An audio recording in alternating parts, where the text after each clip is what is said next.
Olá, meu irmão, minha irmã, tudo bem com você? Domingão, chegamos ao domingo, dia 9 de agosto. Hoje é comemorado o Dia dos Pais, então para você que é papai, um ótimo dia, assim como eu sou. Para você que é papai na fé de alguém, Deus te abençoe. Continue intercedendo pelo seu filho espiritual, pela sua filha espiritual, porque eu tive pessoas importantíssimas na minha caminhada cristã. Pessoas que para mim serviram como pais da fé.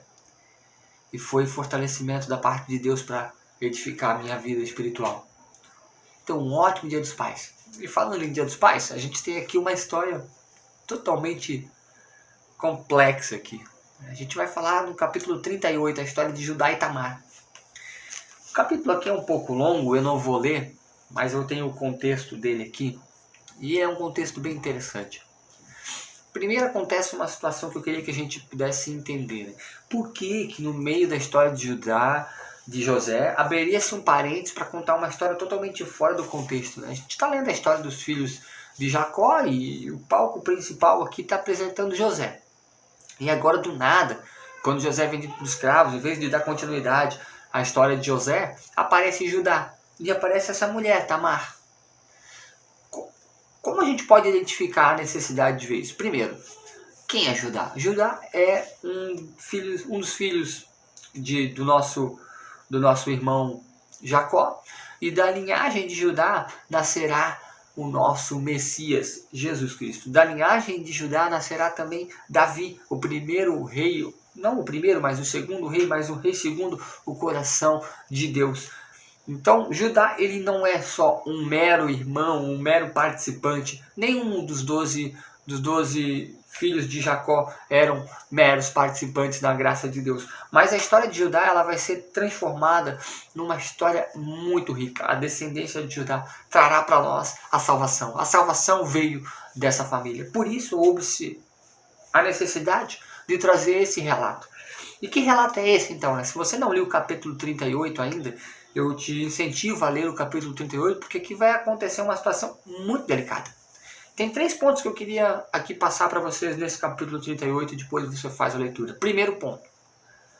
Judá se aparta dos demais irmãos. Nós não sabemos se Judá saiu por ter o seu coração temerário em relação ao que aconteceu com José, se ele ficou com dificuldades de encarar o seu pai sabendo que estava mentindo. Nós não sabemos por que ele saiu, mas nós percebemos que ele foi morar na casa do Adulamita, Hirá. Ele foi morar com um amigo longe, ele foi morar para a distância do seu pai. Judá se afasta do seu pai e de todos os seus irmãos e vai construir uma vida sua. E aí ele começa a ter relacionamentos, ele casa com uma mulher e essa mulher lhe gera 3 filhos. Dentro desses 3 filhos, a palavra de Deus nos fala aqui que um dos primeiros filhos dele se casou com uma mulher. E essa mulher é Tamar. Tamar então se casa com Er. Porém Er é maldoso. E o Senhor então interrompe a vida de Er. O que então o nosso irmão Jacó aqui fala para Tamar e para o seu outro filho, Osnã? Ele fala para Onã: Onã, tome por esposa Tamar, para que o meu primogênito, o primogênito da minha descendência, que é do seu irmão Er, possa nascer. Por que o primogênito possa nascer? Porque Tamar é ainda considerada esposa de Er. Onã, então, sabendo disso, sabendo que mesmo que ele tenha relações sexuais com Tamar, o filho que nascer não será reconhecido como filho dele. Toda vez que eles tinham a relação sexual, ele na hora que tinha o seu êxtase ali, né, na hora que ele ia ejacular, ele não depositava o sêmen dentro dela, então ele depositava o sêmen na terra. A palavra está falando aqui, palavras meio fortes, né, meu irmão, para um dia dos pais, né, sobre paternidade e filiação. Coube as escrituras nos trazer para isso. Até que então Deus não se agrada da atitude de Onã, e Deus também dá um fim à vida de Onã. O que acontece então no decorrer dessa história? Passa-se um tempo, a esposa de Judá, ela morre. O nome da esposa de Judá era Suã. Suã então morre. O que acontece com Judá? Judá fica extremamente triste. Judá fica assim, bem desacorçoado, bem inconsolável. E ele vai pastorear, ele vai cuidar das ovelhas. A palavra que até fala que ele vai no tosqueador. Ele vai até o tosqueador, onde as ovelhas eram tosqueadas. E ali ele permanece por algum tempo. Nesse intervalo, enquanto ele está ali inconsolável, Tamar então se disfarça, tira todas as suas vestes de luto, coloca vestes de uma mulher da vida, e ela no meio do caminho se coloca como se ela fosse uma prostituta. Judá então está numa situação bem complexa. Ela então vai ter um relacionamento com Judá. A nora vai transar, desculpa a palavra e a expressão, mas ela vai ter um relacionamento sexual com o sogro. E aí o que vai acontecer? Aconteceu que ela deu à luz e gêmeos saíram de seu ventre, e os gêmeos saíram e aconteceu todo o rebuliço na casa. Por quê? Porque ela depois foi até Judá e foi cobrar a bronca. Ó, tá aqui, lembra isso aqui? Lembra desse pano aqui? Lembra de onde é que é? Aí ele vai reconhecer que era ela. E ele agora vai ficar extremamente ruim, extremamente mal. Essa é a história bem complexa, né? Da família de Judá.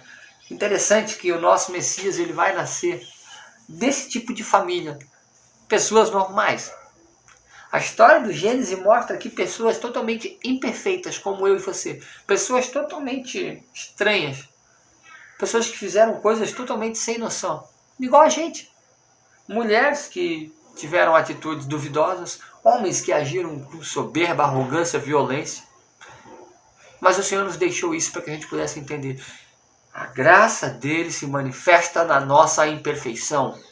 O amor e a graça dele se manifestam nas nossas imperfeições e fraquezas.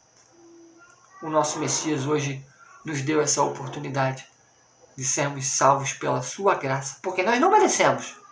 Mas ele derramou-se sobre aquela cruz como uma oferta da parte de Deus para comprar a nossa vida e pagar o preço pelo nosso pecado, para que hoje eu e você pudéssemos, nesse domingo, dizer, eu sou livre. Judá aparece na história, e a gente vai continuar agora na história de José. Que a gente possa aprender, né? Ter cuidado. Né? Primeiro erro de Judá, se afastar do seu pai, sua família. Segundo, forçar relacionamentos para os seus filhos. Diferente de seu avô Jacó, seu avô Abraão e seu pai Isaac, que estavam preocupados com quem nasceria, Judá não estava muito preocupado com quem casasse ou com quem descasasse. Terceiro, foi chorar as suas condolências com uma mulher de vida duvidosa, que na verdade não era, né? Era Tamar. Que Deus possa te abençoar, meu irmão. Mais uma vez, para você, ótimo Dia dos Pais, e que a graça do Senhor possa inundar o seu coração em nome de Jesus. Até amanhã.